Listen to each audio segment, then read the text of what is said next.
అందరికీ నమస్తే. తెలంగాణలో 10 మంది ఎమ్మెల్యేల పరిస్థితి చాలా దారుణంగా ఉంది.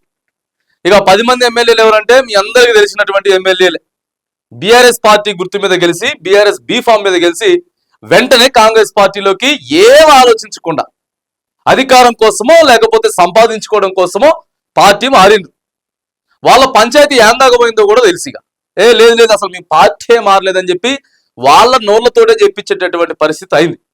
వీడికెళ్ళి కోర్టు, హైకోర్టు నుంచి సుప్రీంకోర్టు నిర్ణయం తీసుకోవాలని చెప్పి తెలంగాణ స్పీకర్ మీద కూడా సీరియస్ అయిండ్రు. ఇదంతా కూడా రేపో మాపో సుప్రీంకోర్టు దీని మీద ఒక కీలక నిర్ణయం అయితే తీసుకోబోతా ఉన్నది అనేటటువంటి అంశం నడుస్తున్నటువంటి నేపథ్యంలో రేపో మాపో ఎన్నికలు రావచ్చు, నెల, 2 నెలల, 3 నెలల. కానీ కోర్టు మాత్రం క్లియర్ గా చెప్పేసింది, చేసింది మాత్రం తప్పు.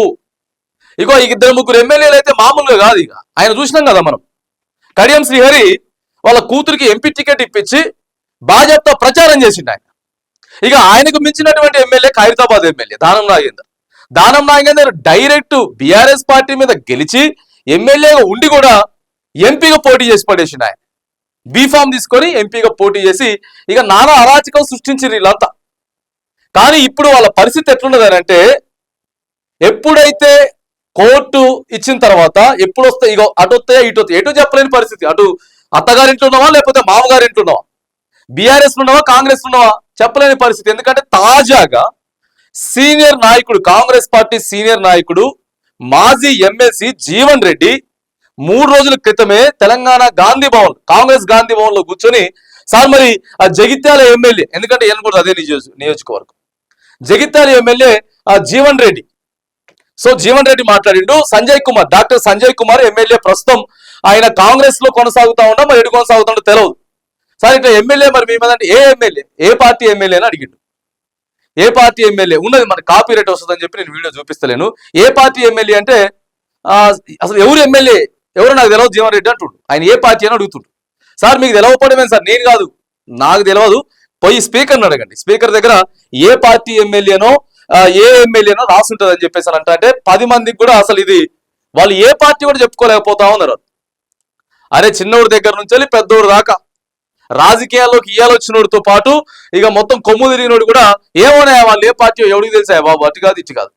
మహా అయితే ఇప్పుడు ఎమ్మెల్యే 5 ఏళ్ళు ఉంటది, మళ్ళా అదృష్టం ఉంటే గెలుస్తాం లేకపోతే లేదు, అంతే కదా. కానీ వీళ్ళు మారిన దగ్గర నుంచి కూడా ఒకటే తలకాయ నొప్పి. ప్రెస్ ముందుకు వస్తారు, మేము బీఆర్ఎస్ లోనే ఉన్నామంటారు, అటు కాంగ్రెస్ లో ప్రశాంతంగా ఉండలేరు, వీళ్ళని కూడా తీసుకుపోయి ఆడవబెట్టారు. ఇది ఈ ఎమ్మెల్యేల పరిస్థితి. ప్రతి దగ్గర అదే పంచాయతీ ఉన్నది. ఇక 10 మంది మారింది కదా. భద్రాచలం ఎమ్మెల్యే, తర్వాత వరంగల్ కడియం శ్రీహరి, అదే స్టేషన్ గన్పూర్, తర్వాత ఇక్కడ పటాన్ చెరువు అని అయితే డైరెక్ట్ గా కేసీఆర్ ఫోటో పెట్టుకుంటా ఏందా ఇదేం పార్టీ, కాంగ్రెస్ పార్టీ అని చెప్పి బూత్ మాట కూడా మాట్లాడిండు. ఇంకా పింక్ కలర్ చైర్లే ఉన్నాయి, ఆ బిల్డింగ్ కి పింక్ కలరే ఉన్నది. గూడెం మహిపాల్ రెడ్డి, ఆయనకి అంత కథ నడుస్తూనే ఉన్నది. ఈ 10 మంది ఎమ్మెల్యేలు అయితే ఏం మాట్లాడలేదు. జీవన్ రెడ్డి మొత్తం తుస్సు గాలి తీసిండు 10 మంది మాత్రానికి. 10 మంది గాలి తీసి వాళ్ళు ఏ పార్టీ ఎవరికి తెలుసా బాబు, ఏంది కథ అంతా. ఏదైనా ఉంటే పోయి స్పీకర్ కూడా చెప్పలేడు. స్పీకర్ గారు కూడా వాళ్ళు టెక్నికల్ గా బీఆర్ఎస్ పార్టీలో ఉన్నారు, కానీ ఎడ తిరుగుతున్నారు వాళ్ళు, కాంగ్రెస్ పార్టీలో తిరుగుతున్నారు. ఈ నేపథ్యంలో ఈ 10 మంది ఎమ్మెల్యేల పరిస్థితి మాత్రం చాలా దారుణంగా ఉంది. ఇదంతా ఏంటంటే బాటమ్ లైన్ టాప్ చెప్పదలుచుకుంది ఏంటంటే, నియోజకవర్గ ప్రజలు నిన్ను ఆశీర్వదించిన తర్వాత నువ్వు ఆ పార్టీలో కొనసాగాల.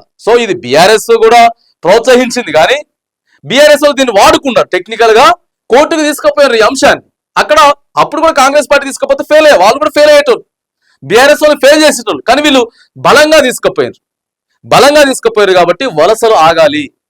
ప్రజాస్వామ్యానికి విరుద్ధంగా, చట్టాలకు విరుద్ధంగా ఒక పార్టీ మీద గెలిచి ఇంకో పార్టీలోకి మేము ఎమ్మటే మారుతాం, మా ఇష్టం వచ్చినట్టు చేస్తాం, ఏది పడితే చేస్తాం అంటే కుదరదేడు. రాజ్యాంగం ఉన్నది, రాజ్యాంగానికి చట్టాలకి లోబడి ఉండాలి మనం. ఇవాళ ఎట్లా అయిపోయింది, మీరు మారితిరి ఎటు కాకుండా అయిపోయినరు, ప్రభుత్వం మీద వ్యతిరేకత వస్తా ఉన్నది.